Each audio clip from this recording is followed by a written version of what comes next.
2, 1, 2.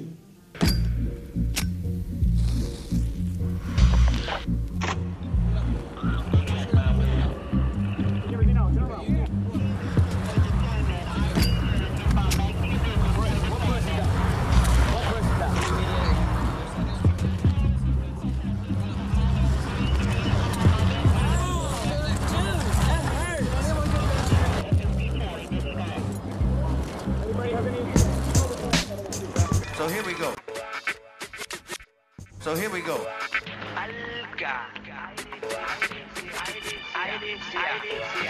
El modelo para la conformación del Área de Libre Comercio de las Américas proviene del Tratado de Libre Comercio de América del Norte, el famoso NAFTA en inglés o TLCAN en español. El ALCA fue lanzado en 1994. desde Alaska hasta Tierra del Fuego. En la primera cumbre de las Américas.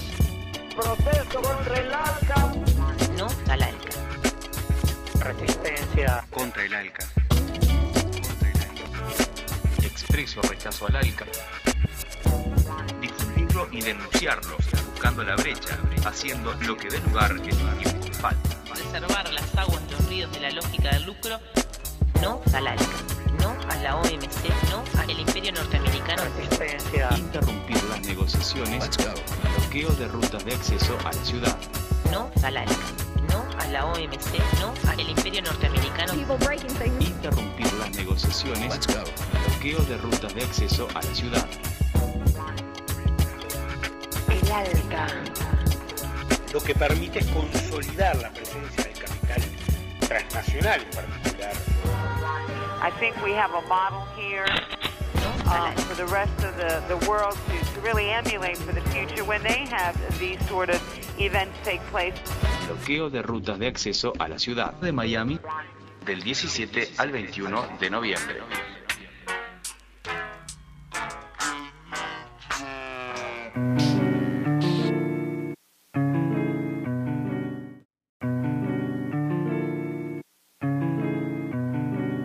They didn't want people seeing the poverty here. They only wanted to show the glamour and the glitz. But I mean, that's just not the way Miami is. Most people don't know Miami's glamour and glitz. Miami is a very bizarre city, not only because of its economic situation, which is the poorest big city in the United States, but also because of the cultural and ethnic mix. In the black community, there's even a further division, which is African American and large number of Haitians. 84, I believe, a young kid, Neville Johnson, was playing hooky from school, was in an arcade playing a video game, and a cop walked up to him, asked him why he wasn't in school, and before he could answer, shot him in the head. Arthur McDuffie was an insurance salesman, black, living in Miami. In 1979, went out for a motorcycle ride, was being chased by the police. And at some point, he tried to turn onto the highway, and the wheels came out from under him, and he skidded to a halt. Then the cops who came surrounded him, and with their batons and things, literally beat him to death. Took off his helmet, in fact, and beat him to death with his helmet off. And then after he was beaten to death, they put his helmet back on, called the ambulance, and said that he died from his injuries from the fall of the motorcycle. The case went to trial, and of course, all the cops were acquitted. In 1980, a Miami cop was standing on the street, saw kids riding on a moped, told them to stop. When they didn't stop, shot them point blank range as they were driving by. So this is Carl Williams' house. And he was shot dead by Miami-Dade police during a weed and seed sweep. And it freaked a lot of people out. Which really made the tie that whether you were black and from Haiti or black and from born in the United States, you were still a target of the police. And that created a level of unity, although based on a negative, which had not been seen in a while. And then the stepped-up campaign against Haitian refugees has actually worked to increase the level of unity among African Americans and Haitians, as African Americans even were able to see that this was unfair treatment, which was racially based, and therefore were able to identify with them. All right, so Overtown is just north and west of downtown Miami. And now as they're trying to expand downtown Miami, they have to go to Overtown, even though people have avoided it for many, many years because it's been seen as the black community. In the 60s, there were about 45,000 people living in Overtown. Today, in 2003, 2004, there's about 10,000 people. So the numbers have really been depleted. As a result, a lot of the businesses here have gone out of business. The city of Miami has on its own shut down and demolished 350 units of public housing. This corner right here used to have a big apartment complex in it there. It was bad housing, there's no doubt about that. I'm not arguing it was good housing, but it was housing.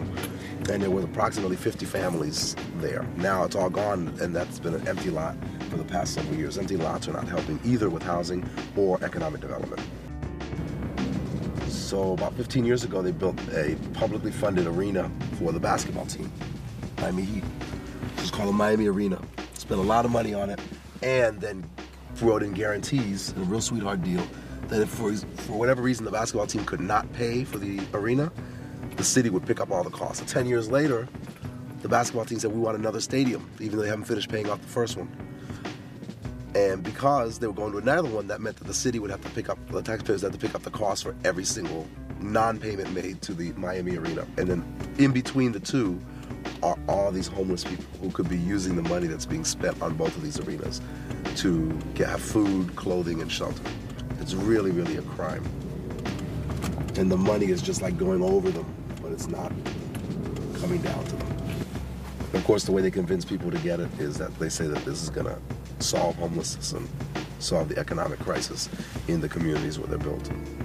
All through here, where you see the colors and the fenced-up areas, was a massive squatting, just a public squatting area. People would live here. They would just have their knapsacks and their whatever else they had and would live through here. And they closed it all up for the first Summit of the Americas meeting, which laid the groundwork for the FTAA. Miami officials did not want heads of state and high officials from other countries to come in and see all the homeless people living here in these conditions. So they kicked everyone off, cut down the high grass and everything, and fixed it up and painted these pillars so that people wouldn't know that there were homeless people living here.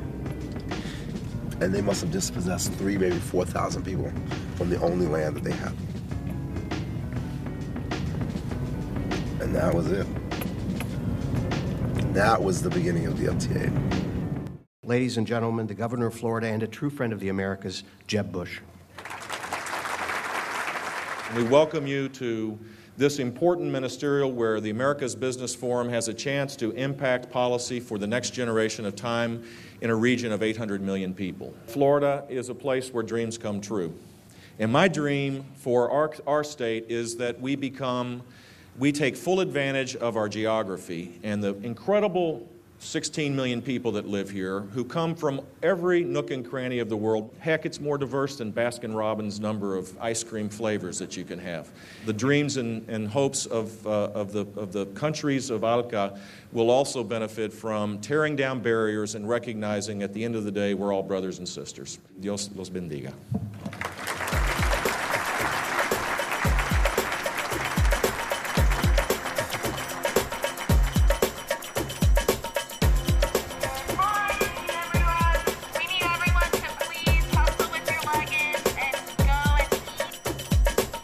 Getting stuff in the supply truck to be ready to go. Then we're going to have a little meeting and breakfast. We'd like to thank you all for coming from all across the country to be here, to be in solidarity with the workers and other grassroots organizations, and to be a part of history. Different groupings of people, African Americans, immigrant farm workers, and then even smaller groupings of Haitian immigrants. We found that there are a lot of things that we have in common. Es tiempo de estar como estamos hoy. Todas las razas, diferentes caminos de la vida, estudiantes, trabajadores, pero todos juntos para decir no a la injusticia. I see root cause starting formally because of the FTAA coming to Miami, but in reality, this has been a long time coming. We have to fight with the whole 6 they were tearing down 850 housing for low income, and they wanted to build back 80. They're going to privatize everything. And when they privatize it, it's not going to be for the low-income families. Generally what's happening is the housing agency and HUD is getting out of the business of public housing. They don't want to house people anymore. And what they're really interested in is using whatever federal dollars they can to leverage private development of affordable housing, which usually is something that people who make $50,000 to $80,000 a year can afford. That's what they consider affordable. But the majority of the people who live here make $10,000 to $15,000 a year. The environmental impacts is the work that PowerU does around the effects of the environment on young people, on old people, just on our living conditions. The corporations that they don't just pollute here, they set up camp in our neighborhoods. You know, you hear a lot about lead poisoning and mercury and stuff like that. If you live there and you see all the different stuff there, you wouldn't believe it. Would you? I don't even think you would want to stay there, but people stay there because that's all they can afford.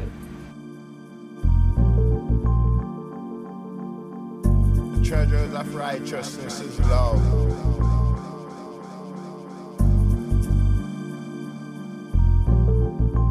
Bueno, aquí en Immokalee en este momento se gana casi el mismo sueldo que se ganaba hace como en 1980. Esto es 40-45 centavos por cubeta. Piscar una cubeta a ese precio representa que para ganar $50 tienes que piscar 2 toneladas. Libre comercio beneficia nada más a los que tienen poder y los que tienen influencia en la política o en la economía de los diferentes países, pero afecta a todos. Estamos en una lucha local aquí en Immokalee, pero también conectados con la lucha global, buscando justicia global. Nosotros como compañeros vamos a marchar pacíficamente, demostrar que estamos luchando por algo justo.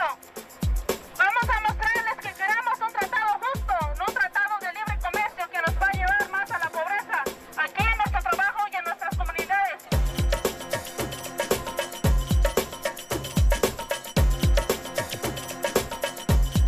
Are you ready for our 3-day march? This is a long march. It's a people's march. Esta es una marcha del pueblo.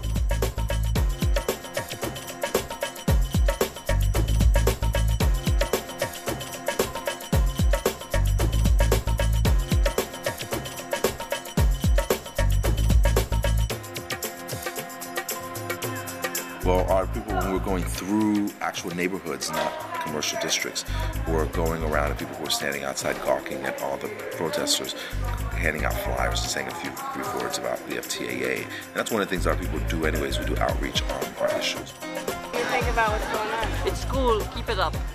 It's good. I'm all for it. Justice for all, right?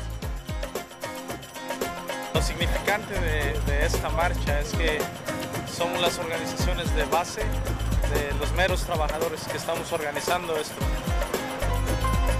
In the global justice movement, as it's evolved over the past few years, there's been a lack of a clear presence of community-based organizations and community-based interests. Organizations of color who couldn't bring to the table a ton of money or a ton of people, but yet most of this impact that was going to happen here in South Florida around FTAA was going to be in our communities.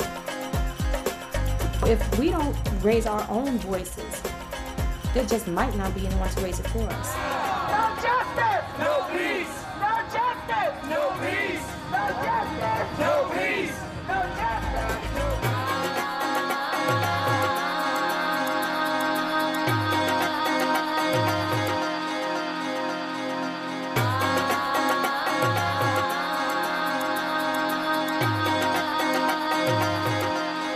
I know in a 1,000-mile journey, each step is important, so we made it this far, but I know we got to go on to Miami, another, 20-plus miles, but we had to get here first, we get to Miami. And it may win temporarily, but it's gonna be defeated. Same way he had a temporary victory in Iraq, and he get his behind whooped now. Same thing happened here too, because we said, up what the people say, down with the FTAA. Zapata vive, vive. La lucha sigue, sigue. Zapata vive, vive. Fair trade, not free trade.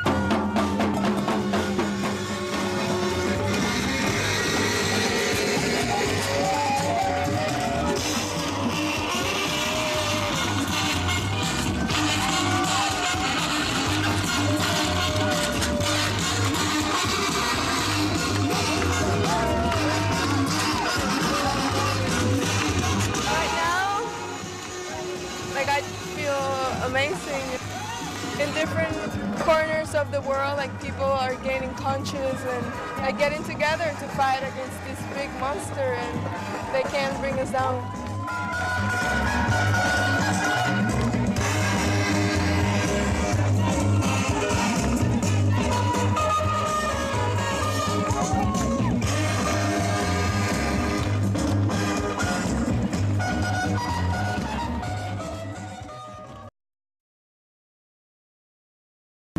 These are the violent protests often accompanying free trade talks that Miami has been preparing for. Tonight, Hank Tester takes you inside the anarchist world for some answers. Anarchists putting their words into action. Small in numbers, yet their methods grab all the attention. Seattle, Montreal, Cancun, Miami, we are told, the next target. Apparently some of you are naive enough or uninformed enough that you didn't notice what happened in Seattle, in Davos, Switzerland, in Cancun. Apparently you're asleep during some of these things. There are bad guys. And one of the emails I got here pointed out where they're planning simultaneous lockdowns, die-ins in each and every bank in the area. This is the nest of global capitalism. That nest is also the nest that happens to support our city financially, and I happen to own property in that nest of global capitalism, and I'm proud of it and will continue to do so. Trying to be cooperative here. Come on. Okay. Does anybody have a permit? That's all I'm asking. There is no demonstration. Sir, do you have a permit? Yes or no? We don't have a permit. We don't have a permit. That's all I need to know. That's a simple answer. Okay, we'll be here protecting you. Make sure you guys are safe. Make sure your area is safe over here for you guys. If you need any help, let us know. We'll be right here for you. Okay? Cool. All right. Remember, without a permit, 30 minutes, and once we have more than 7 gathered, then we have to disperse after that. Do you understand that? Yes. Thank you Does very everybody understand that here?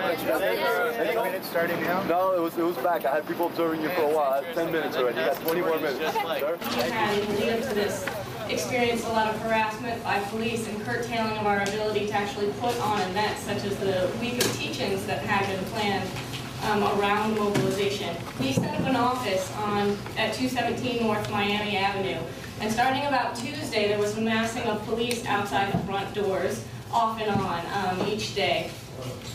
For no apparent reason, they would just stand there. One evening, they put riot cops out in front, banged on the windows, poked out flyers, pointed at people inside, purely for intimidation purposes. Well, we were just walking down here. We just got, we came into Miami yesterday, and we just walked, we were just coming down to check out the downtown area. And yes, all of these cops that you can see behind me just came up to us and told us to sit down.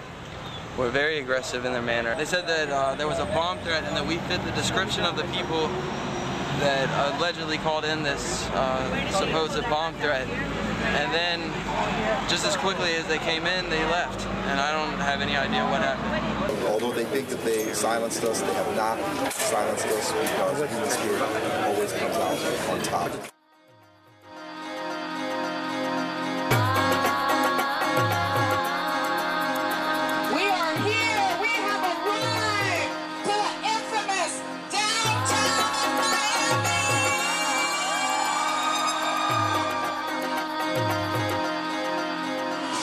We've been building for 3 days, walking 34 miles all the way down to Miami to show the FTAA, the trade ministers, the world, the corporate interests, that grassroots people are rising up and are going to take things into our hands. Our voices are going to be heard, and we want a world that's good for us and our families and our communities.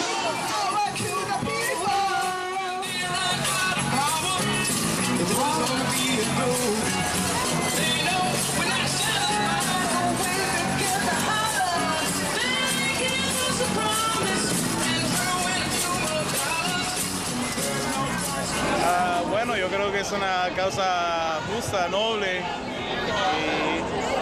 tiene el apoyo de la gente de Miami.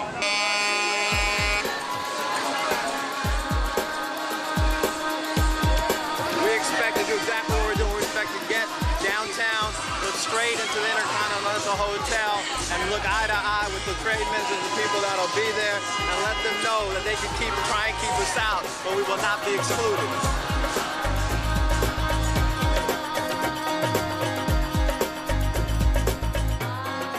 Yo creo que el momento más importante y también triste al mismo tiempo fue cuando llegamos al centro de Miami. Éramos trabajadores y estábamos movilizando a cerca de 3,000 policías que estaban alrededor de nosotros. Digo, más emocionante e importante porque no era que estábamos llevando nuestro mensaje y estábamos llevándolo como nosotros quisimos, nosotros pusimos el tono. Pero es triste ver cómo en este país, cuando los trabajadores nos organizamos y salimos para defender nuestros derechos humanos, esto se pueda considerar como una de las amenazas más grandes a la seguridad nacional. Y se pregunta uno como en qué clase de mundo estamos viviendo. Como si ser pobre y salir a la calle y reclamar lo que uno merece es como tan intimidante para el gobierno, entonces ¿dónde está la democracia?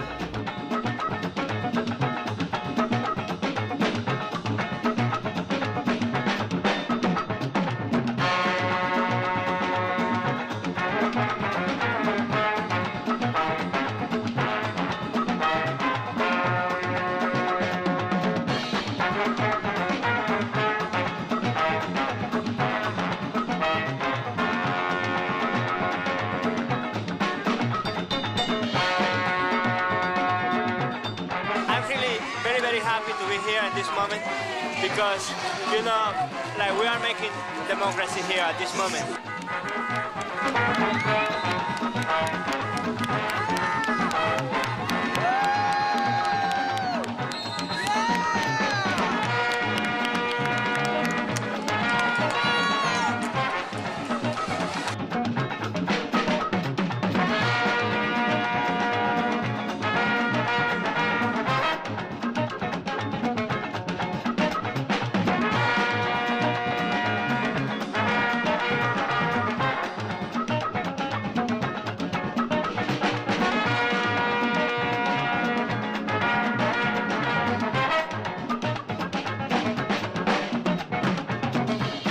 They fear us. They don't want to hear our voices, and then they use every apparatus that they have in their disposition to keep us away from them.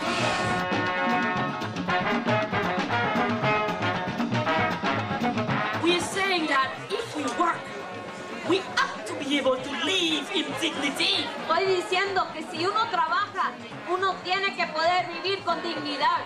If we pick the tomatoes, our children have to be able to eat. Si piscamos el tomate, nuestros niños deben de tener el derecho de comer. And if we work to build this country, we need legal papers to allow us to live without fear and indignity. Si vives y trabajas aquí, necesitamos los documentos para hacernos residentes y vivir en dignidad. That is not too much to ask. So, we're gonna continue to fight these big corporations who want to rule our lives.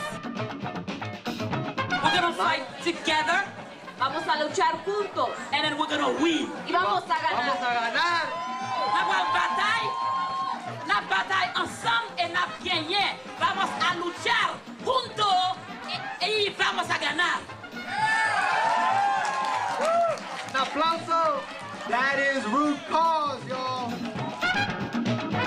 No sé, yo creo que fue lo más bonito, el hecho de poder estar ahí cuando la amenaza o una amenaza tan grande para todo el continente estaba también y confrontarlo.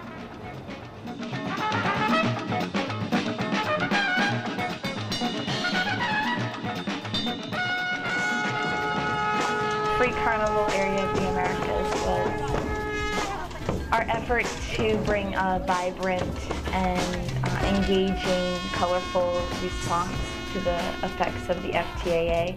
We also used it as a way to bring out the issues and the impacts of free trade, and especially to bring to light those issues into the media by using arts to engage the public. I'm here with the root cause folks in solidarity with them.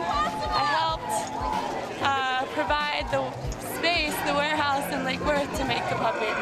Several months before the demonstrations in Miami, it was here in Lake Worth. We opened up a warehouse that was for the purpose of making puppets and other artwork for the protest. And it just became like a 24-hour puppet factory. When the Root Cause March got to Miami, we got to actually perform the puppet show. The story was about how the world was before capitalism, basically, and how it's progressed into this thing that has just taken advantage of people and of the environment, and how these trade agreements are just further exploiting us. But in the end, we're gonna win out.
I didn't even know that. Okay, I'm making the determination now, based on the ordinance. This is illegal. If you want to discuss it, you have those 2 minutes.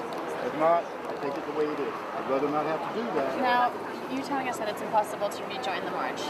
At this point right now, everything's locked down. I don't know what's going on, right? But I don't want this group to get involved in that. There's no reason for it, okay? You have communication with that group. Right? Your communication is probably better than ours. Could you check with them and let me know what's going on?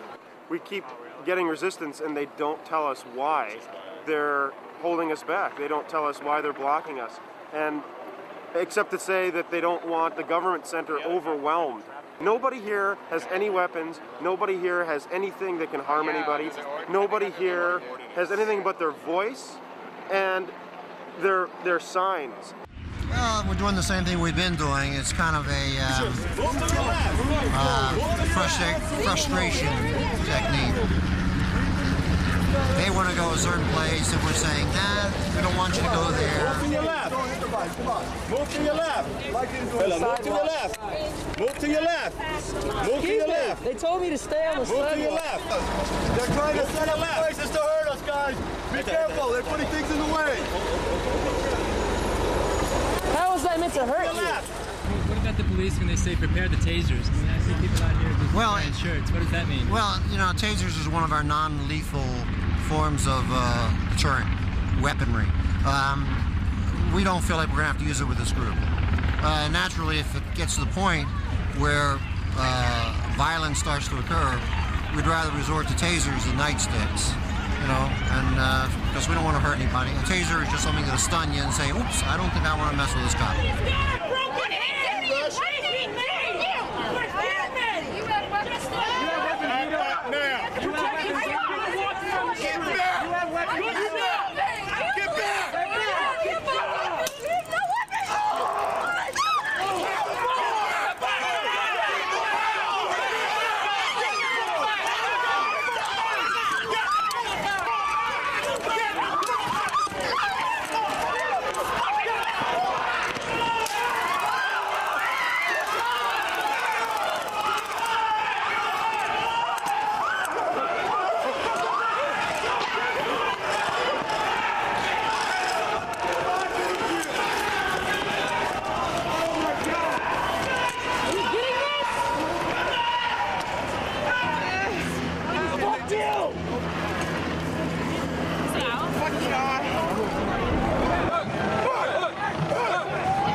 We're struggling to make trade fair. We're out here and seems to be a pretty big police barricade trying to stop us. We want fair trade! We want fair trade!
got him.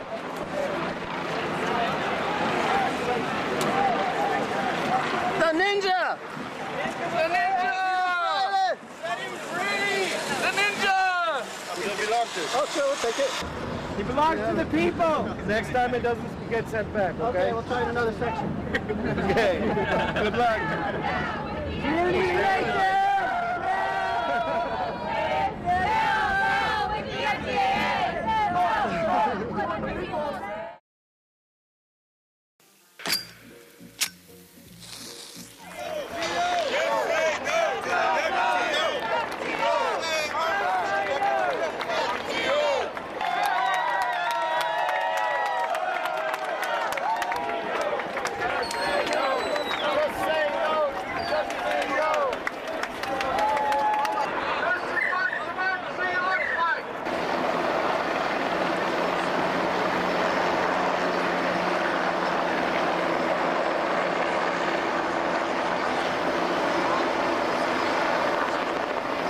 Everybody here is all fired up for this. Where are you from? We all got the right attitude. We're a little worried about those guys.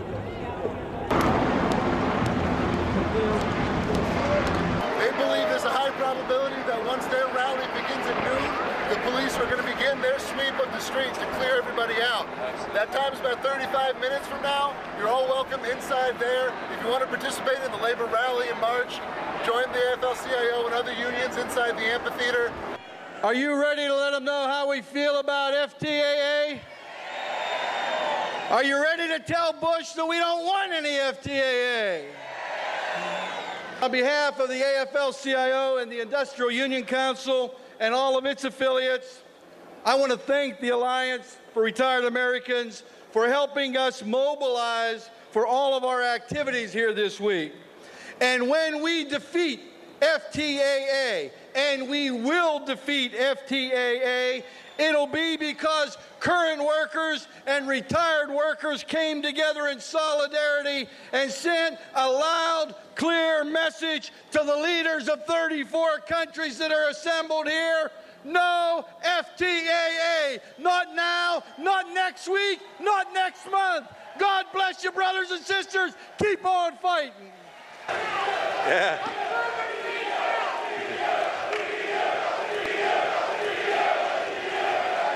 Whoa!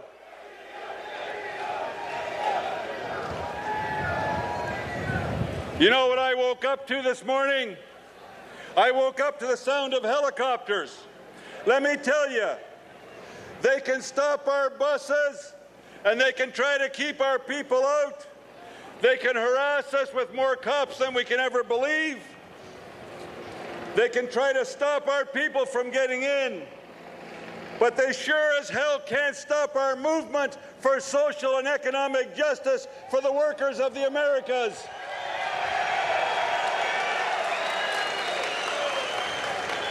Sisters and brothers, this is a fight not just for economic justice, but clearly from what you can see in the streets of Miami today, this is a fight about whether or not we'll have democracy if we have an FTAA. Let me tell you that today, just a few hours ago, steelworker retirees trying to get into this auditorium, trying to get into this amphitheater, were thrown to the ground. A woman by the name of Sherry Hogan, the wife of one of our members, was made to lay on her face in the pavement, and they put a gun to her head and told her not to move. They can do whatever they want with the goddamn guns, but they will not stop our movement. They will not stop us from getting the justice that we deserve. We just stick that gun right up his ass. Hey! Hey, we ready to march? Can't hear you. We ready to march? The problem is we got a little traffic jam, so don't get up too quickly. Are you ready to march?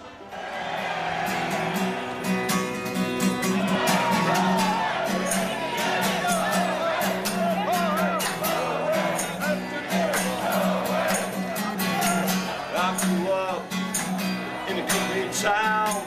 I worked real hard till that company closed down. They gave my job to another man on half my wages in some foreign land. And when I asked, how could that be any good for our economy, I was told nobody cares so long as they make money when they sell their shares. Can you hear us? Are you listening? No power without accountability.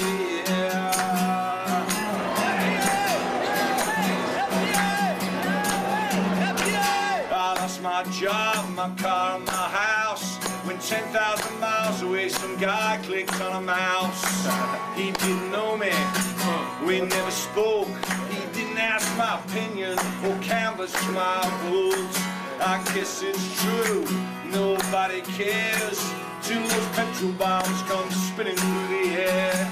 Gotta find a way to hold them to account before they find a way to snuff our voices out. Can you hear us? Are you listening?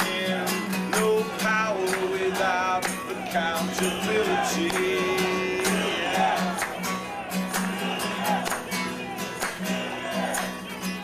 From Local 201 of the IUECWA in Lynn, Massachusetts. I represent workers at a factory in Wilmington, Massachusetts that's been directly affected by NAFTA. 3 years ago, the company gave us a transfer of work notice, a 6-month transfer of work notice to move work to Reynosa, Mexico. That work is taking about half of my workforce out of the factory and is exploiting workers down in Reynosa at $6 a day wages. They're firing young women in the factory as soon as they learn that they're pregnant. And as a matter of fact, we recently learned over the past few months that the workers there were too expensive for our corporation and they're moving the Mexico work to Shanghai, China. People in this country, of course, are fighting for their jobs, you know, and when they find out that their jobs are being given to people that are being further exploited, that really pisses them off. You know, that just really pisses them off. And we're looking for fair trade, you know, not free trade the way they have it set up now, you know. Free trade sucks! Free trade sucks! Free trade sucks! Free trade sucks! It sucks! It sucks! It sucks like shit!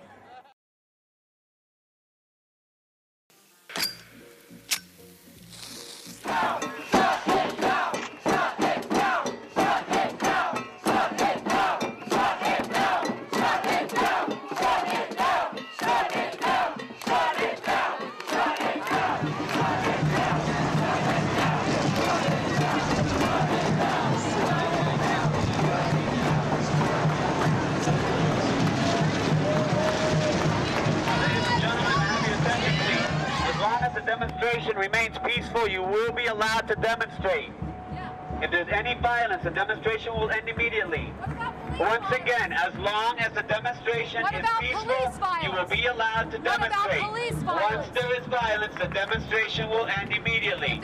Once again, as long as the demonstration is peaceful, you will be allowed to demonstrate. If there is violence, the demonstration will end immediately. Thank you. The police are the only people here who've been violent. Why they did that? I don't know.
Fire. Ooh.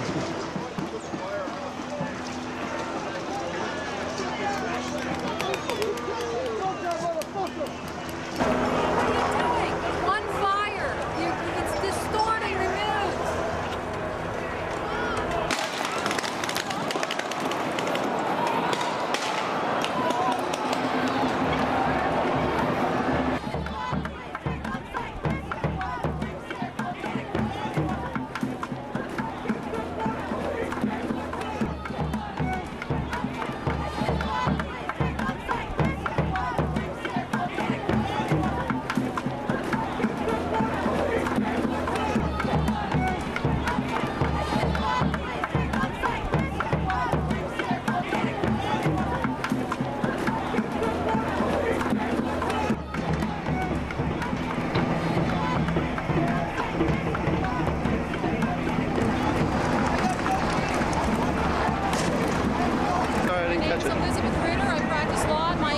I believe 1989. My family's been here since 1924. The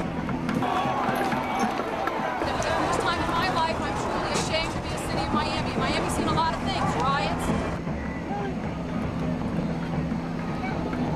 There are a lot of people in suits like myself, business people, small business people, who would have liked to have been here supporting these idealistic college students, but we were intimidated and made fearful of coming here, not by the protesters, but by the police. Let me tell you, these college kids never walked up to a kid playing a video game and blew his head off the way these police officers did.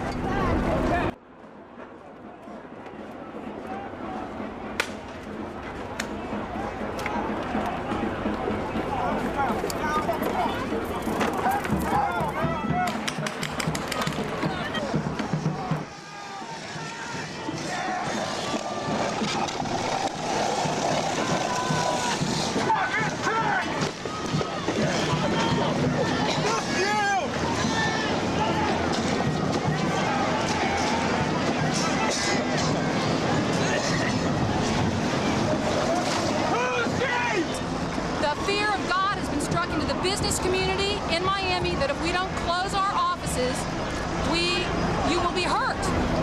The police have turned the city of Miami into a police state.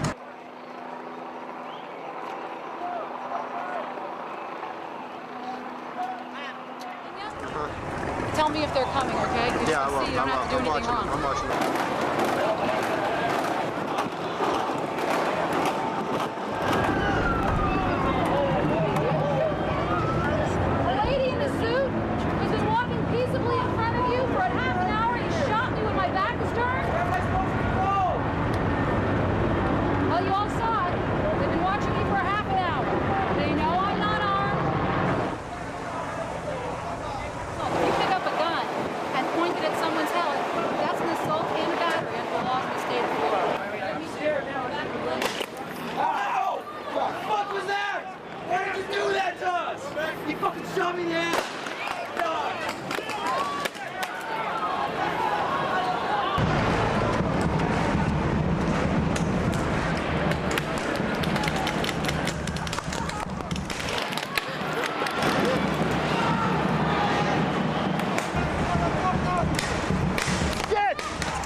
Trigger happy.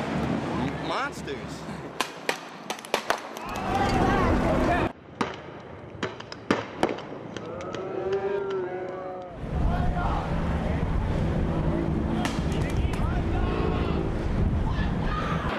Hit her in the face!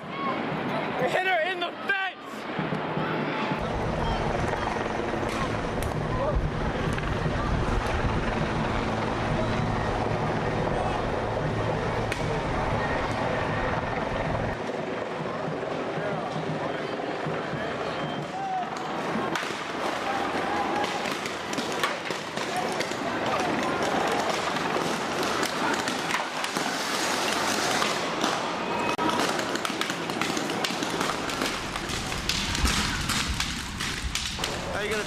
watch the news and you don't see yourself on the news? I'll never see myself on the news because I'm dressed in a suit. I'm what someone perceives as an ordinary American, small business class, middle-aged person, so the national media will never cover those of us who are out here. Once again here, a live look at some of the demonstrators that are arriving here, that are staying within that compound. Now, throughout the day today, we have seen vehicles pulling up, vehicles leaving. The demonstrators make the point here that they will not be violent. That in fact, all they want to do is go down there and have their voice heard. But they do also make the point they believe the media is an arm of the government, that the FTAA will also cause problems with the media. And as you can see over here, we actually have one of the protesters, one of the demonstrators, who's even filming our live shot right now, saying he wants to make sure there is fair coverage. The media is an arm of the government. Propaganda. Embedded with the police. Violent protesters. Wartime level propaganda. Black, independent media. Move back. You can move right behind this line right here. Right here. You take all the pictures right you want, here. just back up over here, okay? Okay. Right here. What's going on here? Right here. Can you tell us Stand what's going right on here. Please don't push. You can't. You're pushing my camera, man. Sir, if you get up on me again, we're gonna have to. This is we're press here. Move you. What's your badge number, sir? Beg your pardon? Sir, what's your badge number? Don't have a badge. You're required by law to give us your name or your badge number. By law, what is this? You think this is the army? Sir, I'm gonna tell you again. I've never seen the kind of wartime level propaganda that people are getting on their news today. They decided to have embedded journalists with the police, which is of course a tactic, page out of the propaganda book in Iraq. The media is further embedded in this whole process with the fact that the Miami Herald is on the welcoming committee. The Miami Herald Publishing Company supported the FTAA with editorials, $217,000 worth of free advertising, and $67,000 in donations to subsidize the summit.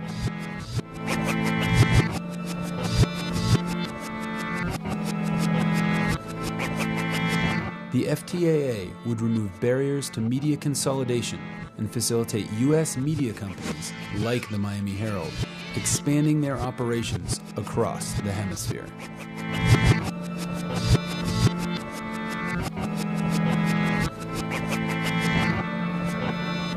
Numerous media watchdog groups have called for the exclusion of media from the FTAA.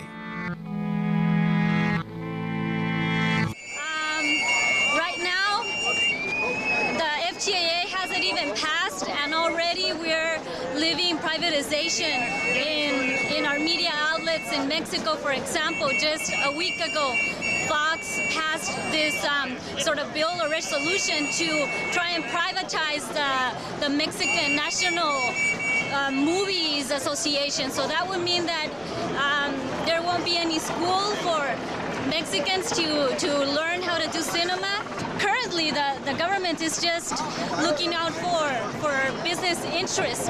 So with all these regulations and laws that free trade is going to bring, then that would just kill our media. Utilizing the latest Pentagon tactics, Police Chief Timoney invited the press to embed with his forces. Corporate media, including the Miami Herald, embedded 24 reporters each day.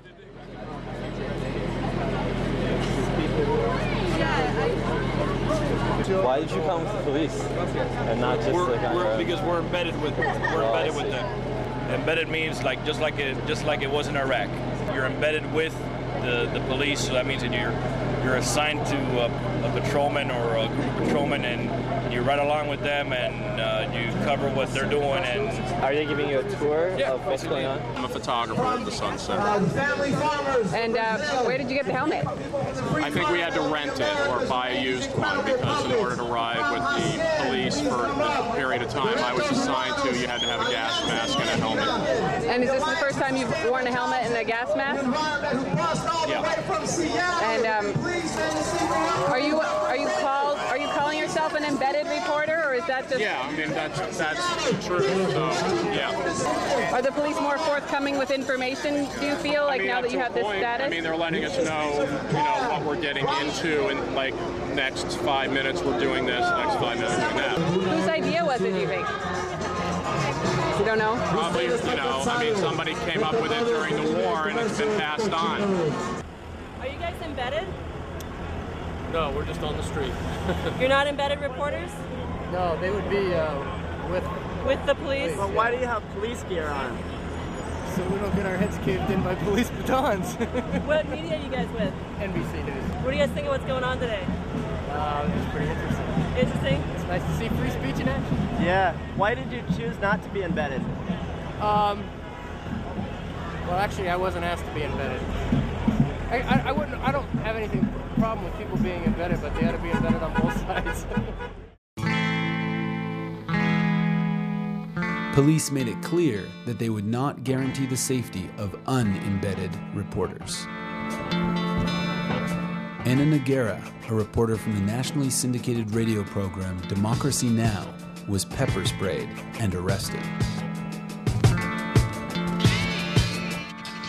The Miami New Times' Celeste Fraser Delgado was arrested and her camera left in the street. Commercial filmmaker and local businessman Carl Kesser came downtown to make a film for FTAA delegates, profiling what he expected to be Miami Police's professionalism and restraint. He was hit by a police beanbag round while standing on the sidewalk and is still partially paralyzed.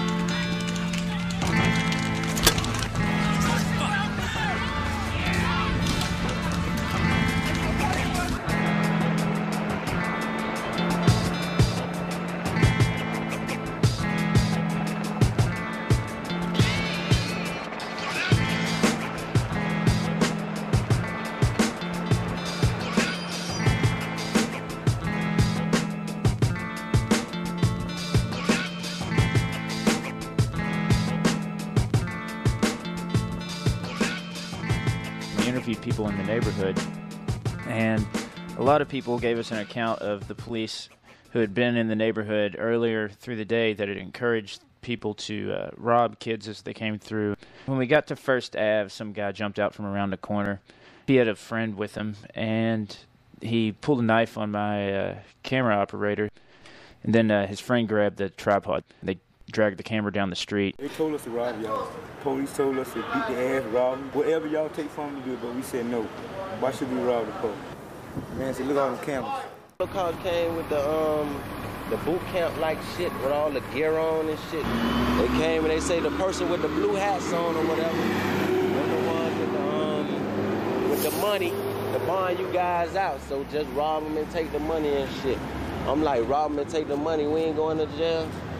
Say, nah, just beat their ass. They don't want y'all down here. Did you hear anything about police incitement? Everybody knows about it. That's just the way it goes. You know what I mean? So yeah, we all heard about it. Heard about what? Basically that, if anything goes down, we don't see it. I filmed several examples of police brutality, serious excessive force. I turn around, I start walking away. I get less than a block away, and I feel a 9mm gun. Told me to drop my camera, take off my camera case, lay down on my stomach, empty my pockets. And there were a million police around. Everything that I shot that day was in that case or in my pockets and was all robbed.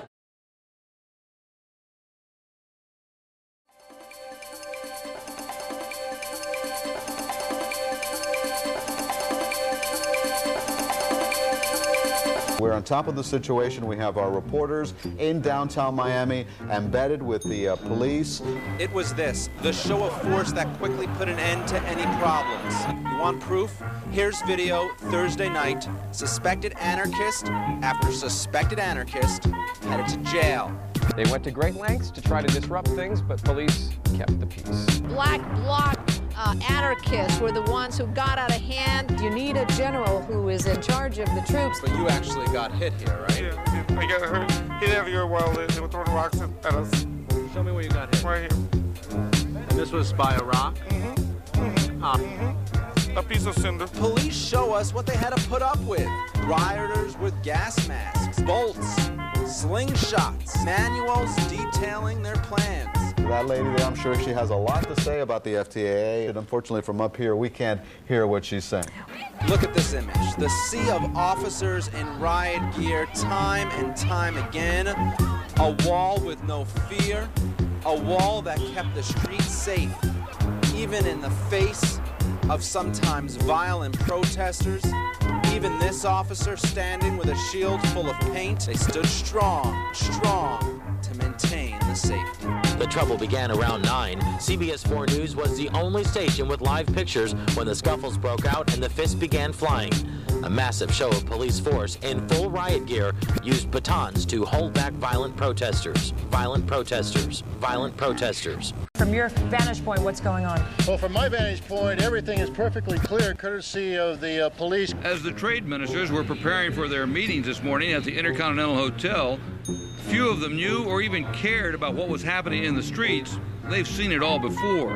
We who need to know, and it's basically we're provided for the safety of those protesters who come here to peacefully protest. During the earlier demonstration here of those union workers, they said that they were disgusted by those few protesters out here on Biscayne Boulevard throwing objects at police officers. My photographer and I were walking, trying to get to our live truck, when we got caught in a standoff between police and protesters. You can see here, this is from the perspective of the protesters. They are throwing things. Now, this is a picture of our live truck. When we got here, our truck operator was, I don't want to say under attack, but he was surrounded by a group of protesters who slashed one of our tires and wrote the word propaganda on our truck with a magic marker. And we were usually closer to the police lines than the protester lines because we didn't want to get hit with anything that was coming at us. But I must tell you, it was really without great incident. The police were there. They were very professional, very controlled, very well restrained. I would say it was more of the same professionalism we've seen all week. Oh, this one! Oh, that one right here! Put it on your website. Fuck you! I think we have a model here. I think we have a model here. I think we have a model here for the rest of the world to really emulate for the future when they have these sort of events take place.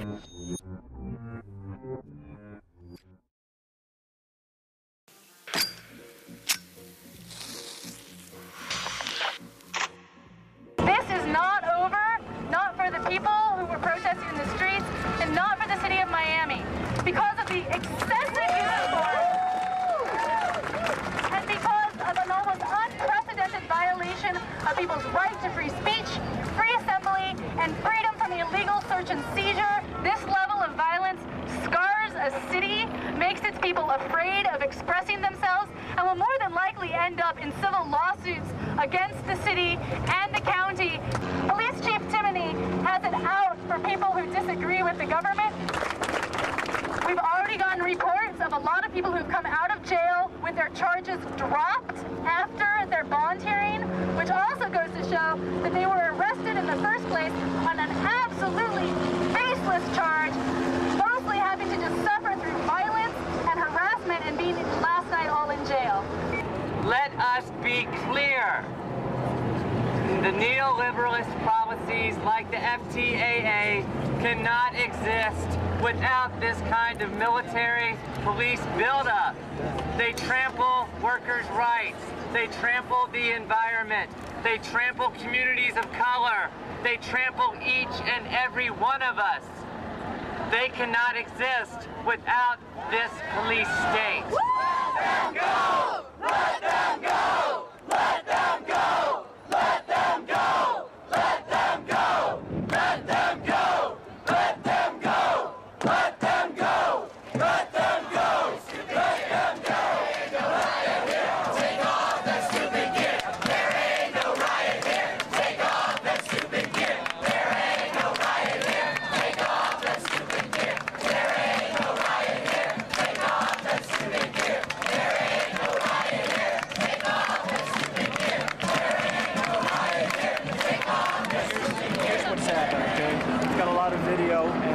lot of information that a lot of people have gone into the state attorney's office, empty garbage cans, rocks have been piled, urine, things like that have been stockpiled in your group. Based on that information, okay, I'm going to have to ask you guys to shut down, okay? Can you give us 20 minutes? I can't, not at this time. How much can you give us? I can give you 3 minutes to make the announcement. They will let us disperse. Make up your mind. We might be more help to our friends outside of jail than in it with them. But that's what they said. Please disperse if you choose to disperse very calmly. Let's give them an example. We're here engaging in constitutionally protected free speech.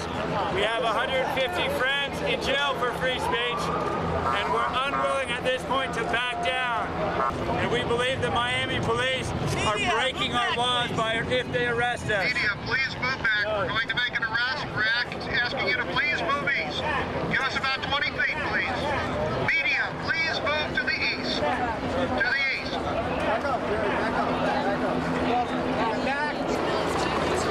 There you go.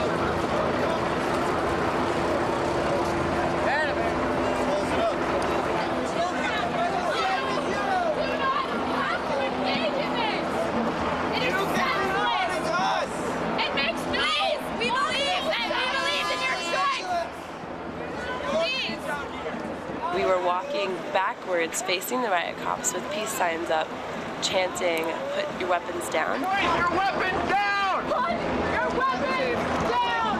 Put your weapons down! Put your weapons down! We were about 100 people in the street, and the riot cops stopped. Put your weapons down! Put your weapons down! Put your weapons down! Put your weapons down!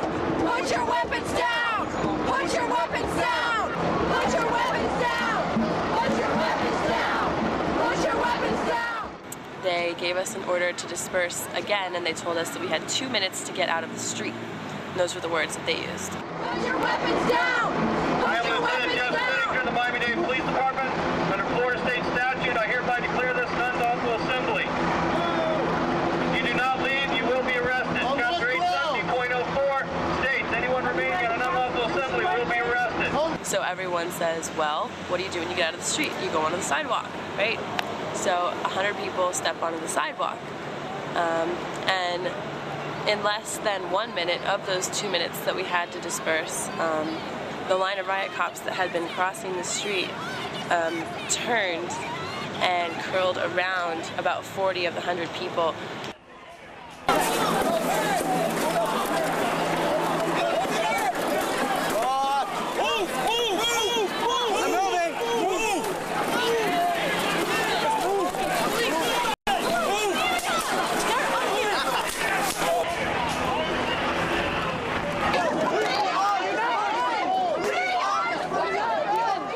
Circled us and pushed us up against a fence, a chain link fence, and just came in, just started pushing in. And they yelled for people to get down on the ground, and we did that. And they just came forward with their shields and batons and pepper spray and just attacked people. Sit down! Sit down! Surrounded us, tackled us. I was dragged by my hair, thrown onto the ground on my stomach. I had a policeman kneeling on my back and something in my face. I could hear everyone around me screaming because there was pepper spray being put directly into their eyes.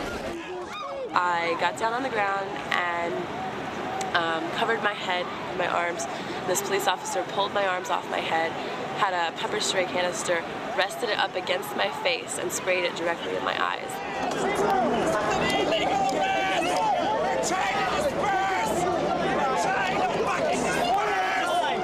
I saw people who had pepper spray underneath their contact lenses, and they were in agony.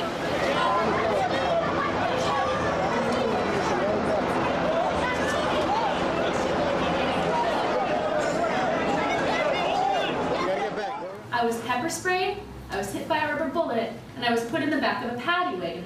The paddy wagon was a metal box that had no air ventilation going into it. It was a hot afternoon, so we were in a metal box filled with pepper spray with no ventilation.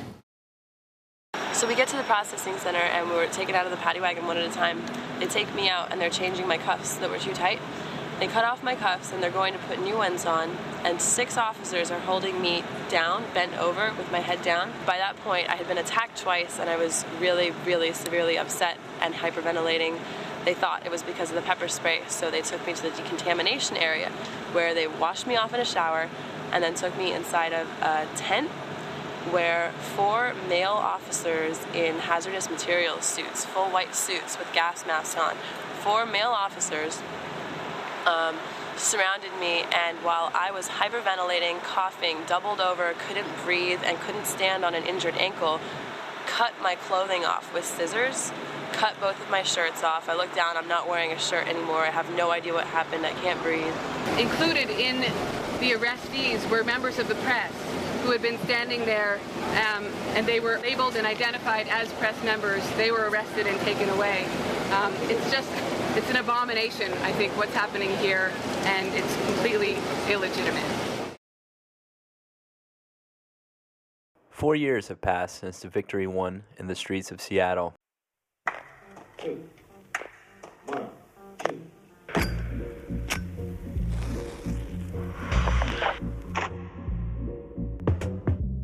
Today, it has become apparent that the U.S. wing of the counter-globalization movement has come to a critical point in its evolution.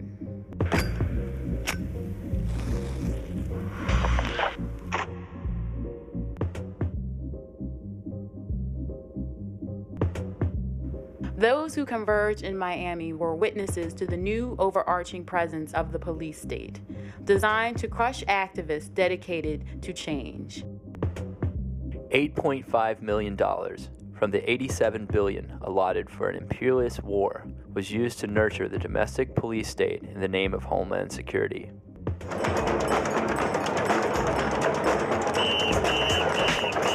So here we go.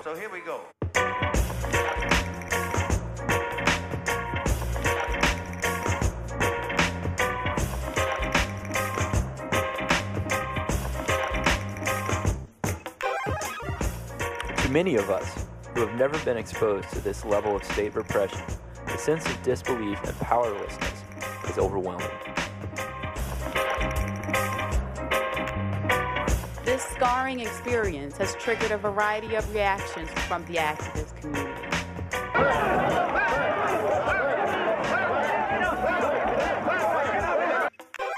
Some advocate the only response to such extreme police violence is to take a moral high ground and act in complete nonviolence.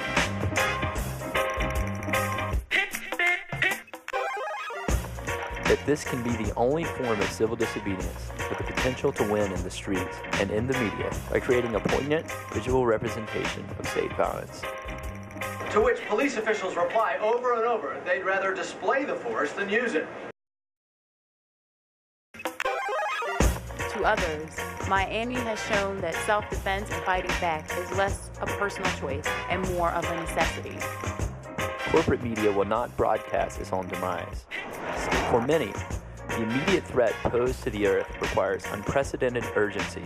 When peaceful gatherings that are not in accordance with the state agenda are met with an arsenal of bullets, concussion grenades, chemical weapons,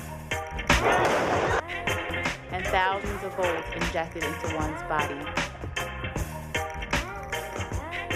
how do we respond?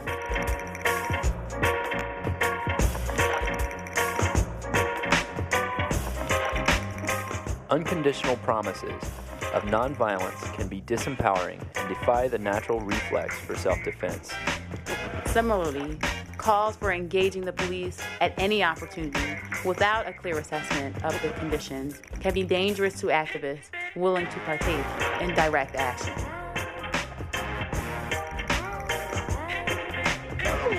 Is clandestine action alienating and doomed to fail, or a necessity?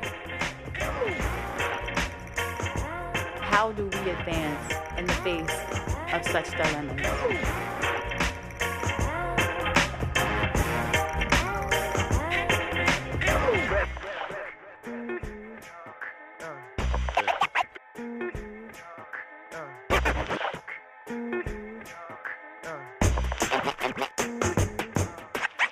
Our greatest weapon is our creativity.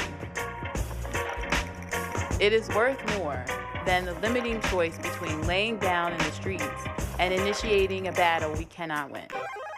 Now is the time for us, rather than the state, to determine the conditions of the battle.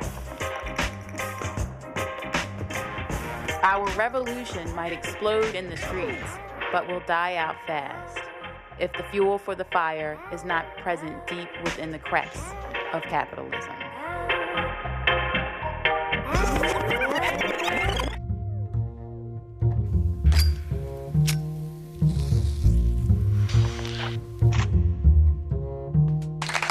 Good morning, everybody.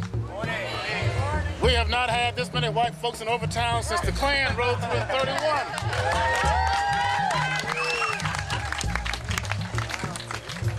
Listen, if no one else has said this to you, then let me be the first. Welcome to Miami. Welcome to Miami. This is known as the Overtown community. This is Miami's oldest black community, established in 1896 when the city of Miami was founded. And all the black folks that lived around in what became the city of Miami had to move here and then could not leave here after dark. Same as apartheid in South Africa in those days. So this was Miami's most oppressed community. It remains the poorest community in Miami, and it has still devastating effects from urbanization. This expressway you see here, and there's another one running north and south, destroyed this community.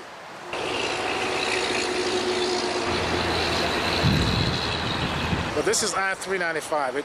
It takes basically white people from east to west across the community. They don't look down. They don't even have to look at black people. This was one of the scars left on this community by the highway transportation system. It's one of two interstates that crisscross this community. We had volumes over there on the corner. You had theater, you had restaurants, Pops and Mom's restaurants, and all that around here at one time. Furniture store over there on the corner. We had a men's store down the street. We had a whole bunch of stuff over here. I mean, you know, we didn't really have to go downtown for too many things at that time. But jobs was plentiful then. Now jobs done got scarce. Jobs are scarce now.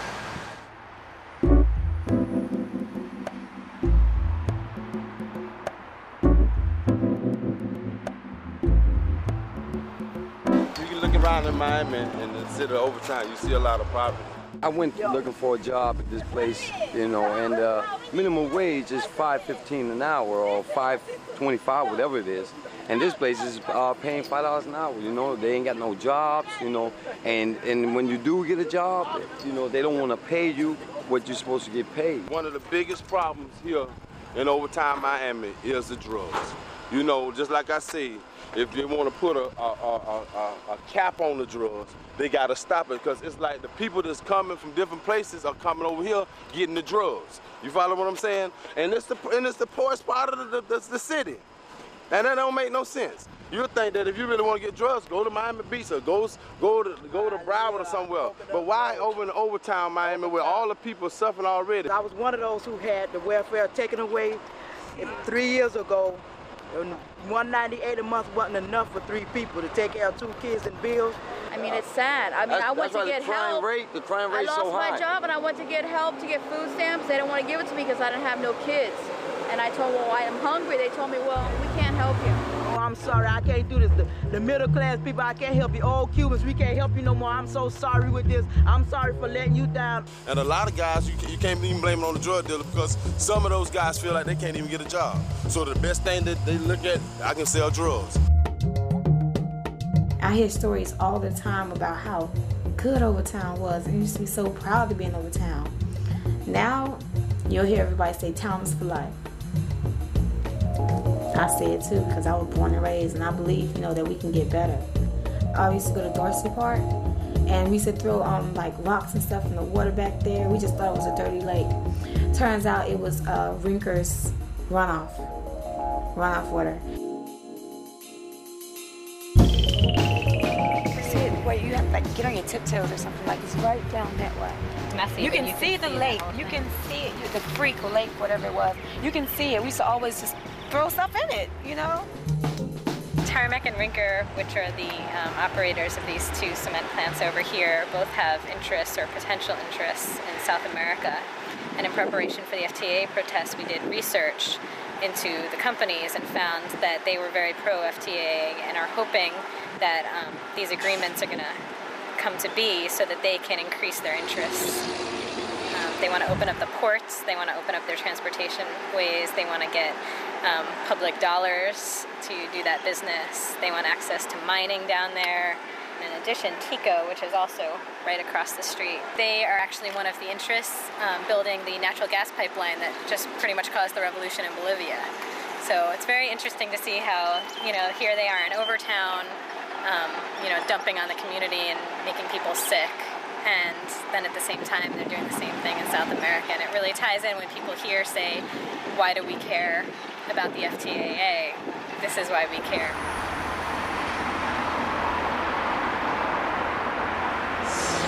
We planted everything over there, from the sod on the side of the expressway. I think it was probably like over 50 pallets of sod. Just going up the land grass all through. We had to bring the dirt, we had to bring the grass, we had to actually take the water up there because at that time we didn't have sprinklers, so it was hard work. What you're looking at used to be just 2 huge vacant lots owned by the city. We started planting here without asking permission. They probably would have said no. Now we have hundreds and hundreds of plants out here, and another 2 or 3 months we're producing a winter crop for the community. Most of the trees here we planted, smaller trees. And that's a good thing for the community also, really. What was here before? It used to be apartment complexes. They tore them down, so they did something with the land, which is a good thing. Yeah, it's food and scenery. So you can pretty much, you can't go wrong. Take your shovels, because you're going to need those where you're going. The pointed shovels, right this way, right where they're going. We wanted to do permaculture demonstrations and garden work in Miami during the FTAA. So we spent a lot of time looking for spaces, and we somehow got in touch with Dr. Dunn. We talked to him to see if there was any way we could help out with his gardens, and like if he needed rainwater catchment or I don't know, any sort of system. And he was like, what do you have in mind? And we told him about some of our plans, and he was like, sounds like you need a whole lot to yourselves. And so he said that we could do whatever we want basically with this lot and that lot.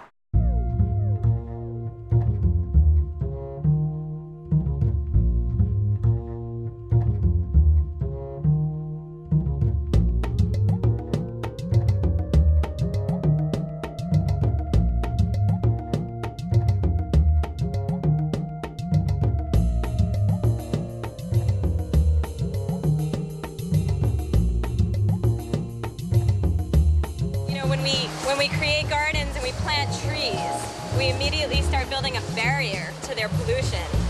And so gardens are such an unbelievable tool because they have this two-pronged effect. You are empowered by the food that you're growing and by taking care of yourself and building self-sufficiency. And you're also organizing and getting people together and building a sense of community that give people the strength to stand up to the horrible things that are in their neighborhoods. Here we were expecting all of this trouble. The riot police out every place. They're right across the street there. What were they expecting from you guys? Right? Right. Well, thank you for being here, and we love you. Thank you so much.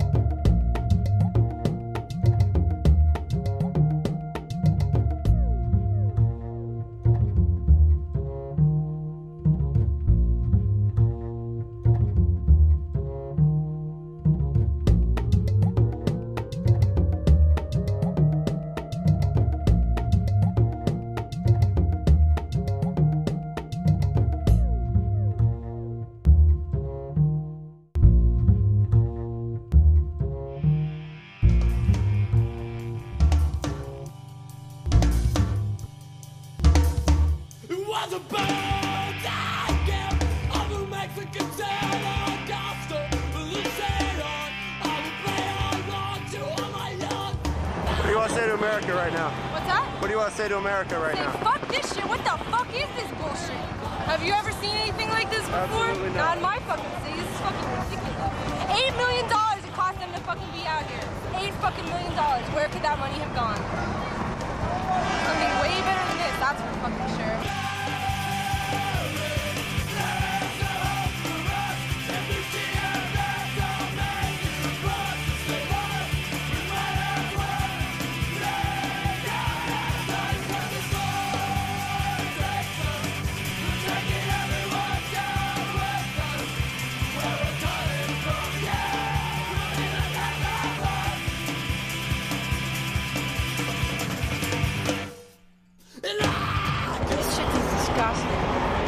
They want war. I mean, they're not even doing anything, and this, like, the police is like, I feel intimidated to come and protest when I see all this shit. Like, you know, you come and protest for like a reason, and like they're treating us like animals. All right, they're coming. They're coming. While they're trying to gain power, you got people that's in poverty. You follow what I'm saying? And it's all the people that's living in the upper echelon of society are getting rich, while the other people that's, you know, middle class and the poor are just suffering more and more and more. More and more. It's because of power. It's because of power. This guy got something to say. I gotta go, sugar.